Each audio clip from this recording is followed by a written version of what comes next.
Manager হিসাব দিল আর আপনি একদম বলতেছেন, শোনো পরশুদিন এত টাকা এই জায়গায় ব্যয় করলা কেন, কি কি করছিলা, আচ্ছা এখানে এত টাকা আয় হইলো কেন, একটু বর্ণনা দাও তো।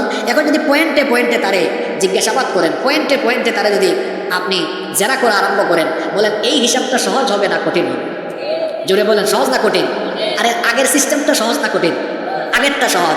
কিয়ামতের দিন আল্লাহ হাতে হাতে আমলনামা দিবেন, দেওয়ার পরে আল্লাহ যদি কাউরে ধরেন, সে যত বড় হুজুর হোক আর যত বড় বুজুর্গ হোক, আল্লাহ যদি হাতে আমলনামা দিয়ে বলেন, ধরেন নামাজি সবসময় নামাজ পড়ছে, কিন্তু আল্লাহ যদি বলেন তোর নামাজের সাজদাটা এরকম হলো না কেন, রুকুটা এরকম হলো না কেন, আর একটু বেশি সময় পড়লি না কেন, তুই খুশুটা আর একটু বাড়াইলি না কেন, আল্লাহ যদি এরকম খুঁচাই খুঁচাই খুঁটে খুঁটে খুঁটে খুঁটে জিজ্ঞাসাবাদ আরম্ভ করেন, তাহলে কেউ কি রেহাই পাবে?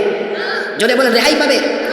এই জন্য আল্লাহ নবী বলেছেন, মান্নু কিসা উদ্দিবা, যার কাছ থেকে কিয়ামতের দিন হিসেব চাওয়া হবে সে ব্যক্তি আটকে যাবে, ধরা পড়ে যাবে, তার বাঁচার কোনো উপায় থাকবে না। যার কাছে আল্লাহ হিসাব চাইবে সে আটকে যাবে। আমাদের মা আম্মা জান আয়েশা রাদিয়াল্লাহু আনহা নবীজিকে গিয়ে জিজ্ঞেস করলেন, ওগো আল্লাহর নবী, তাহলে সবচেয়ে সহজ হিসাবের নমুনাটা কেমন? আল্লাহ তো কোরআনে বলেছেন যারা ডান হাতে আমলনামা পাবে তাদের কাছ থেকে আল্লাহ নাকি সহজ করে হিসাব নেবেন। তাহলে আপনি একটু বলেন দেখি সহজ হিসাবের নমুনাটা কেমন হবে? আল্লাহর নবী তখন বললেন, আয়েশা গো শোনো, আল্লাহ তাআলা যার কাছ থেকে সহজ করে হিসাব নিতে চাইবেন, আল্লাহ ওই ব্যক্তির হাতে থাকা আমলনামাটা শুধু একবার দেখবেন, কিন্তু যাচাই বাছাই না করে আল্লাহ মায়া করে দয়া করে তার জন্য জান্নাতের দুয়ারটা খুলে দিবে। আল্লাহ তুমি তাদের কাতারে আমাদেরকে শামিল করো। আরো আসতে বলেন আমিন। আল্লাহ দেখবেন ওই যে ম্যানেজার দিয়েছে, আচ্ছা ঠিক আছে, ঠিক এই কায়দা কিয়ামতের দিন আল্লাহ যাদেরকে মাফ করতে চাইবেন, জান্নাত দিতে চাইবেন, বলেন দেখে অমুক আসো দেখি, যাও জান্নাত দিয়ে দিলাম। আল্লাহ যাকে দয়া করতে চাইবেন দেখবেন, যাচাই বাছাই না করে দয়া করে আল্লাহ জান্নাতে ঢুকাবেন। সুবহানাল্লাহ। কিয়ামতের দিন কোনো মানুষ আমল দিয়ে জান্নাতে যেতে পারবে না। শুধুমাত্র আমল দিয়ে জান্নাতে যাওয়া যাবে না, আমলের সাথে আল্লাহর দয়াও লাগবে। আল্লাহর দয়া ছাড়া জান্নাত পাওয়া যাবে না। কিয়ামতের দিন আল্লাহর দয়া ছাড়া জান্নাতে যাওয়া যাবে না। শুনেন, এক লোক, তাকে আল্লাহ বলবেন, একজন নেককার বান্দাকে আল্লাহ ডেকে বলবেন, উদখুলিল জান্নাতা বিরহমাতি, go to the paradise with my mercy, তুমি আমার দয়ায় জান্নাতে ঢুকো। ওই লোকটা তখন বলবে, আল্লাহ আমি তোমার দয়ায় কেন জান্নাতে ঢুকবো? বাল বিআমালি, আমি আমার আমল দিয়ে আজকে জান্নাতে যাব, কারণ আমি সারা জীবন আমল করেছি, আমি আমার আমল দিয়ে জান্নাতে যেতে চাই, তোমার দয়ায় না। আল্লাহ তখন বলবেন, ফেরেশতারা শুনেছো নাকি আমার বান্দা কি বলল?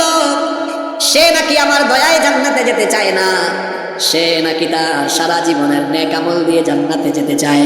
তো আমিও দেখতে চাই আমার বান্দার নেক আমলের পরিমাণ বেশি না আমি আল্লাহর দয়ার পরিমাণ বেশি। আল্লাহ ফেরেশতাদেরকে বলবেন, ও আমার ফেরেশতারা, আমার এই বান্দার সারা জীবনের যত নেক আমল আছে সকল নেক আমলগুলোকে মিজানের এক পাল্লায় রাখো, আর আমি আমার বান্দাকে তো অগণিত দয়া করেছি।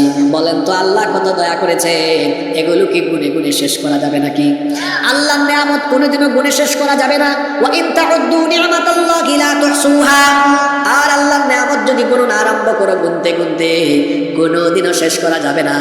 আল্লাহ ফেরেশতাদেরকে বলবেন, ও আমার ফেরেশতারা, আমি আমার বান্দাকে তো দয়া করে অগণিত নিয়ামত দিয়েছি, সকল দয়া দরকার নাই, পৃথিবীকে দেখার জন্য আমি আমার বান্দাকে 2টা চক্ষু দিয়েছিলাম, এই দয়াটাও কার? আর যাদের চোখ নাই, দুনিয়ার সৌন্দর্য তারা দেখে না, চোখ এত বড় নিয়ামত, এই নিয়ামত না থাকলে দুনিয়া দেখা যাইতো না, এই নিয়ামত দিয়েছেন কে? আল্লাহ বলবেন 2টা চোখেরও দরকার নাই, ফেরেশতারা এক কাজ করো, একটা চক্ষু নামক দয়াকে মিজানের আরেক পাল্লায় রাখো। শুনতেছেন আপনারা? কাজটা কি করলো? এক পাল্লায় বান্দার সারা জীবনের নেক আমল, আর আরেক পাল্লায় সকল দয়া। না কয়টা দয়া? কয়টা চোখ? জোরে বলেন কয়টা চোখ? ফেরেশতা যখন এই বান্দার সারা জীবনের নেক আমলগুলোকে মিজানের এক পাল্লায় রাখবে, আর আরেক পাল্লায় যখন আল্লাহর দেওয়া একটা চক্ষু নামক দয়াকে রাখবে, দেখা যাবে বান্দার সারা জীবনের নেক আমলের চাইতে আল্লাহর দেওয়া একটা চক্ষু নামক দয়ার পাল্লা ভারী হয়ে যাবে। এই লোকটা বুঝতে পারবে আজ হাসরের মাঠে আল্লাহর দয়া ছাড়া আমার জান্নাতে যাওয়ার কোনো সুযোগ নাই, শুধু আমল দিয়ে জান্নাতে যাওয়া যাবে না, এর সাথে আল্লাহর দয়াও লাগবে। তখন সে বলবে, মাবুদ গো, আমার ভুল হয়ে গিয়েছে, আমি ভুল করে ফেলেছি, তুমি আমাকে মাফ করে দাও। আমি বুঝতে পেরেছি শুধুমাত্র আমার আমল দিয়ে আজ আমি জান্নাতে ঢুকতে পারবো না, এর জন্য আমলের সাথে দয়াও লাগবে। মাবুদ গো, এখন আমি আমল দিয়ে না তোমার দয়া দিয়ে জান্নাত চাই। এই লোকটা প্রথমে